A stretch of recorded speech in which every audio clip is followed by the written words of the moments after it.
Good afternoon, this is Paul Turner, the Immigration Barrister at Imperium Chambers.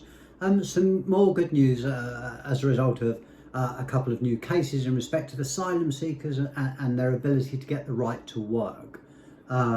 It's more good news for those waiting for their asylum claims to be considered or for their fresh asylum claims to be considered. The Home Office has relaxed its rules on who can work following another two losses in the High Court. If you're an asylum seeker with either a new claim or you're a failed asylum seeker with a fresh claim and want to see whether you can get the right to work, then please get in touch with me and I'll do what I can to help. Why is this important? Well, if you're a regular viewer, you'll recall in one of my previous videos in which I quoted Priti Patel as saying that the asylum system is broken. What that really means is that asylum seekers are waiting for a much longer period than they ought to have their cases processed and considered, which is disturbing because over half the people are being granted visas at the initial stage. I know of cases where people have been waiting 2 years just to get an asylum interview, and I'm not alone in that, and the statistics, as I pointed out in my earlier video, show that the situation is getting worse. So a change which can potentially lead to the right to work is of some importance. It really is a sad state of affairs where asylum seekers are denied the right to work for many years, while in the past, when I started working in immigration, asylum seekers are regularly given the right to work after just 6 months. Sadly, these days are long past, so this is a step in the right direction, although only a small one. The reason for that is that the previous policy guidance on the right to work was found to be unlawful following the Court of Appeal.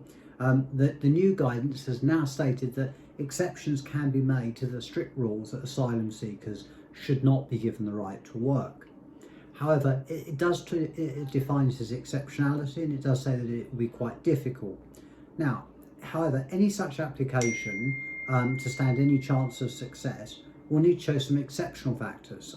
For instance, children, maybe they're suffering, or that the person is claiming that they're a victim of trafficking, or potentially just enormous delay and mental stress that it's caused from it. It's difficult to say what would succeed on each case. It is important that the Home Office tend to say no, and it is important that any application for the right to work is properly put together and evidenced if possible. If this is done, then this could give right to a challenge to any refusal to the right to work. So this is a positive step, but it's one that if you want to benefit from it as either an asylum seeker or someone waiting for a fresh claim as a failed asylum seeker, then you're going to need to put together a compelling case. If you fall into that category, and if you are thinking about or want to consider whether you might be able to get the right to work, then please do not hesitate to contact me and I will do my absolute best to help you. Thank you very much for watching this video.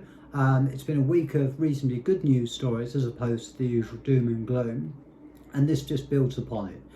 As I say, once again, thank you very much for watching. Please subscribe to my channel. This is Paul Turner, the Immigration Barrister at Imperium Chambers.